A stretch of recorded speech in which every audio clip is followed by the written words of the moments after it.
She sat alone on the worn-out bench at the edge of the park, watching the sunlight dance on the ripples of the pond.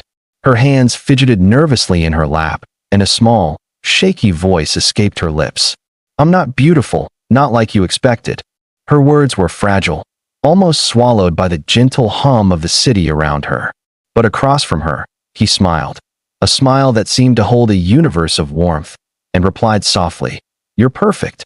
That moment didn't feel like the beginning of anything remarkable, yet it would become a memory she carried for the rest of her life. A memory that would remind her that kindness, simple, genuine kindness, could feel like a beacon in the darkest of nights. Before we dive deeper into this story, don't forget to subscribe to Turthlines. Hit that like button if this story touches your heart, and leave a comment sharing a moment when someone's kindness changed your day.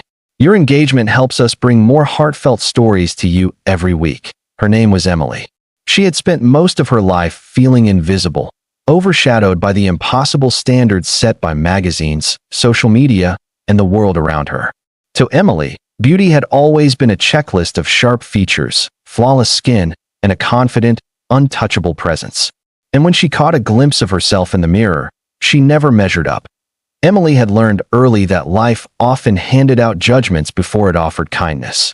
In school, classmates whispered behind her back. In the workplace, her ideas were overlooked until someone louder, flashier, or more conventionally attractive took the credit. She became accustomed to shrinking, to stepping aside, to blending into the background. Kindness, when it appeared, was rare, but she had not yet forgotten how deeply it could touch the soul that he was Alex, a quiet man with a gentle demeanor and a love for observing the small details of life. He had a habit of noticing things others often missed: the curve of a child's smile, the subtle sway of autumn leaves, the weight behind someone's quiet glance. He didn't care for perfection because he had learned early that perfection was a hollow promise. What mattered to him was authenticity, the raw, unpolished truth of people's hearts. Emily and Alex met by chance one rainy afternoon.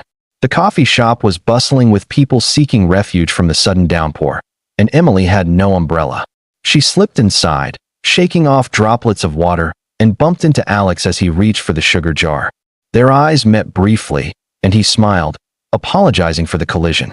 That simple acknowledgement of her presence felt unusual, almost foreign. No judgment, no hurried glance elsewhere, just a smile. They began talking, first casually about the weather, then about books, music, and the odd little joys of life. But Emily could feel a familiar insecurity rising, a whisper in her mind reminding her that she didn't belong in someone else's attention, that she was too ordinary, too flawed. When Alex complimented her laugh, she blushed and looked down.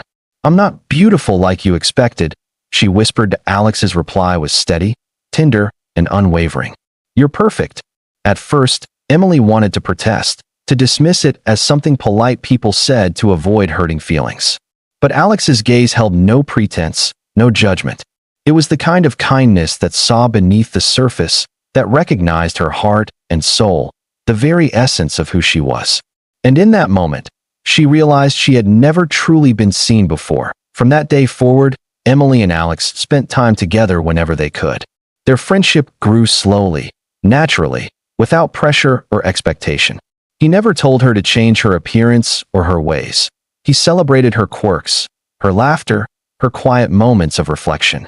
And gradually, Emily began to notice something she hadn't expected. She started seeing herself differently. Kindness, she realized, had a way of transforming perception. A gentle word, a patient smile, or simply being acknowledged for who she truly was. It made her believe in her own worth. Alex never made her feel small. He never compared her to anyone else. Instead, he encouraged her to be herself, unapologetically, and that encouragement became a kind of mirror reflecting back her own beauty, one she had long overlooked. One evening, as they walked through the park under a canopy of twinkling lights, Emily confessed a fear that had haunted her for years. "I've always felt invisible," she said softly. "Like no matter what I do, I'll never be enough." Alex stopped and took her hands in his. "Emily, the world is often too busy looking at the surface. But kindness, real kindness, it sees what others can't. And when someone sees your heart like I do, you realize that being enough isn't about fitting a mold. It's about being true to yourself. Emily felt tears prick her eyes. But this time, they weren't from shame or insecurity. They were from relief, from the comfort of finally being understood. It was as though a weight she had carried for years had been lifted, one gentle, human connection at a time. Over the next months, Emily found herself acting with more openness and compassion toward others. She began volunteering at local shelters, helping elderly neighbors, and even reaching out to friends she had lost touch with. Each act of kindness felt like a ripple in her life, spreading outward, touching people in ways she hadn't imagined. And with every kind act, she noticed her own heart swelling, a quiet joy that came not from recognition, but from the simple act of giving. Alex never pushed her to do these things. He simply showed her what it felt like to be treated with genuine kindness. And in witnessing that, Emily learned a truth that would stay with her forever. Kindness is contagious, and it starts with one person willing to see another fully, without expectation or judgment. One chilly autumn morning, Emily found herself sitting on that same park bench where they had first met. She watched a young girl struggle to tie her shoes and instinctively leaned over to help. The girl looked up at her and smiled, and in that moment, Emily felt a deep, satisfying warmth. She realized that kindness wasn't just about receiving. It was about giving, freely, without condition. As she walked home, Emily thought about how far she had come.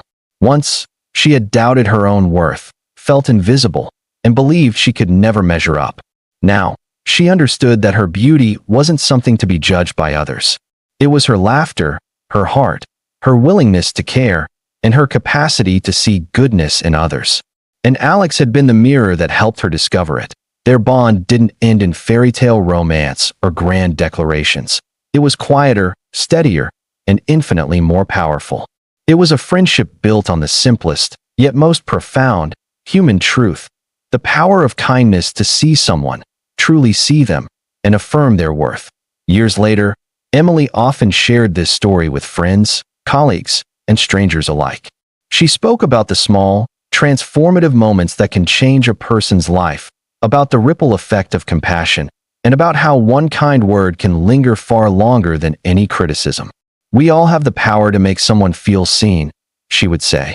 And when we do, we're not just lifting them up, we're lifting ourselves, too.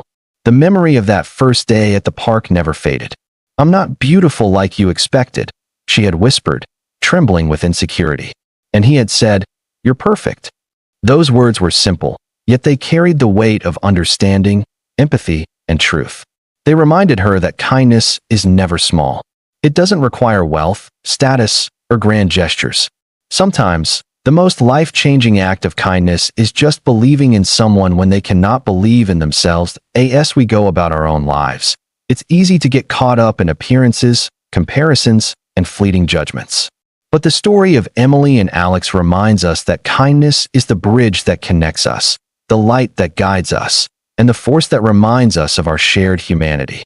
Each time we choose patience over irritation, encouragement over dismissal, and warmth over coldness, we plant a seed that can bloom in ways we might never see. Imagine if every person made the conscious choice to be just a little kinder, to smile at a stranger, to listen without interruption, to speak words that uplift rather than tear down.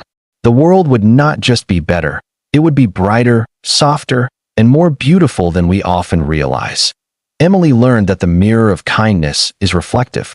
When we give it, we see it in ourselves. When we receive it, we carry it forward. And in doing so, we create a chain of humanity that cannot be broken. So, the next time you notice someone struggling or someone doubting their own worth, remember Emily's story. Remember that sometimes all it takes is one word, one gesture, one moment of sincere kindness to change a life forever. Because when we choose kindness, we choose to see the beauty in others. And in turn, we begin to see the beauty in ourselves. And that is the most powerful kind of perfection there is. Life has a way of testing us, challenging us, and sometimes making us feel small. But every act of kindness, no matter how small, has the power to illuminate someone's world. The warmth of a genuine smile, the comfort of a listening ear, the reassurance that you are seen and valued. These are the moments that linger, that transform, that remind us why being kind is never wasted. As you go about your day, remember Emily and Alex, and the truth they discovered together. Perfection isn't about flawless appearances or unattainable standards. It's about the courage to be kind, the courage to see others, and the courage to believe in the goodness that lives in every heart. Be that courage, be that light, and let kindness guide your way.